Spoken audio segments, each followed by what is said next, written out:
Alors, que dire de Bertrand? Bertrand, il est confronté à une désillusion. À une désillusion parce que bien que on le présente comme un érudit dans les méthodes modernes de communication, bien qu'en plus il soit marié à une spécialiste de la communication numérique. Il est confronté finalement à se rendre compte de son impréparation technique et mentale. Alors, ça ne correspond pas à un syndrome psychiatrique, je m'étais promis de ne pas utiliser de jargon médical. Il est confronté à un effet Maginot ou à un effet Trafalgar.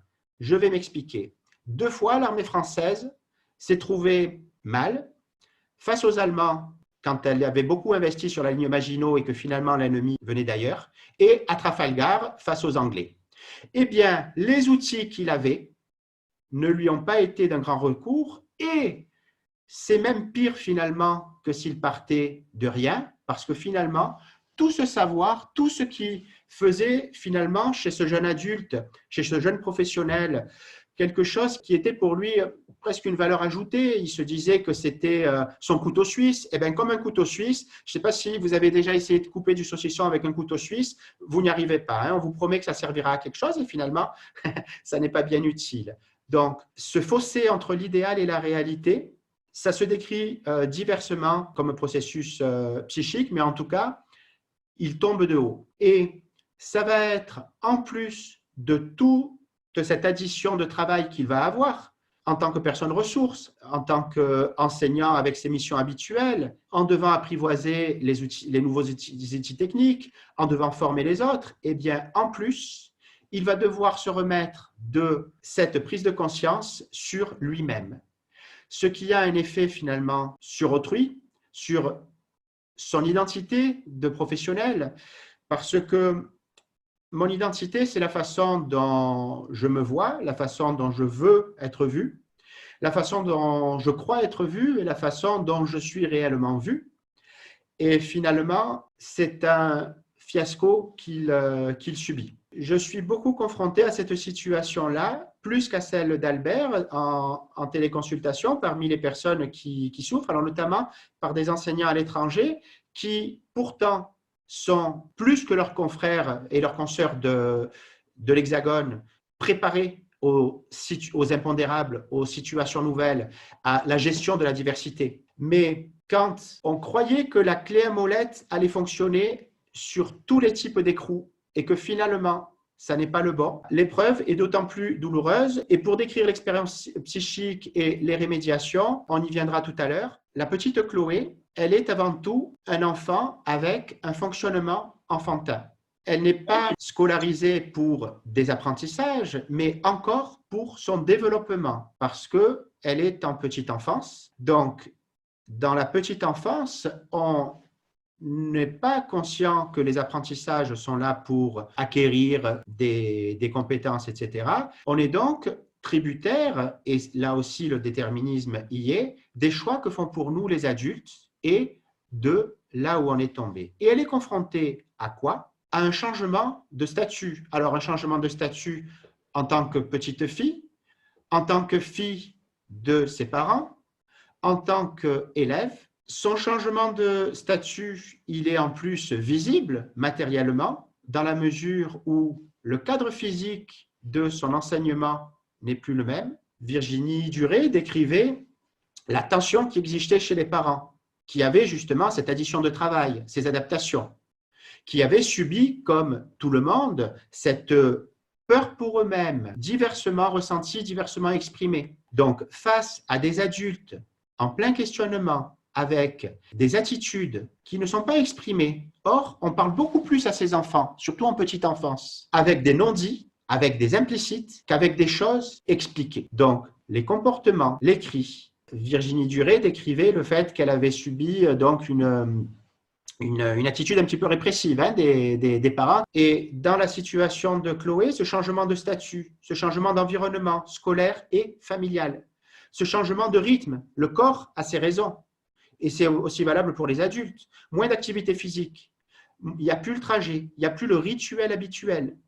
Il n'y a peut-être plus la dépense énergétique habituelle qui est utile. Le décor, l'exposition, ça on ne le sait pas, mais l'exposition à l'air de l'extérieur, la luminosité de l'extérieur. Eh bien, tout ça joue sur le corps, le psychisme, et on sait que le psychisme joue sur le corps et le corps sur le psychisme. Donc, soudain, elle subit des privations. Également, dans le fait de ne plus pouvoir échanger avec ses copains et ses copines, elle est à l'âge où les objectifs de l'école ne sont pas que les apprentissages disciplinaires scolaires, mais aussi la préparation à sa vie de personne, sa vie de future citoyenne. Ses habiletés sociales sont à développer à l'école et c'est ressenti comme un besoin, même si ça n'est pas nommé. Il y a des craintes. Elle sait qu'on a un ennemi extérieur qui est apparu soudainement, qui menace l'humanité, qui s'appelle Covid-19, et qu'il faut avoir une certaine discipline contraignante et qu'il y a des obligations. Madame de Nice, elle est surtout sujette à du surmenage. À du surmenage pour les raisons précédemment dites, pour les 2 adultes des 2 premiers cas cliniques et pour les parents de la petite Chloé.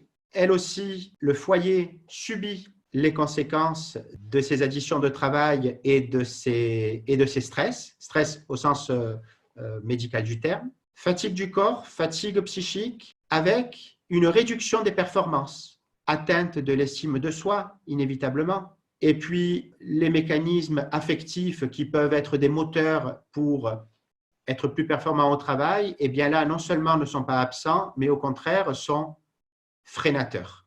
Il est décrit chez elle donc un petit peu d'hétéroagressivité, de panique. Familièrement, on le dit, pédaler dans la choucroute, c'est l'image du moteur qui fait du bruit et beaucoup de fumée et qui ne produit pas. Et ben, ce moteur, c'est son cerveau, c'est aussi son corps. L'image est très évocatrice, hein, avec cette mimique qui exprime une insécurité. Elle est une personne ressource, elle est une professionnelle, mais elle est une maman, elle est une épouse. On a essentiellement une problématique de gestion des priorités. C'est vrai qu'au niveau de ses priorités personnelles, habituellement, elle fait du sport, elle s'occupe d'elle, ce qui d'ailleurs est très utile pour le reste, parce qu'en faisant du sport, on est plus performant au travail, on est plus agréable pour ses proches.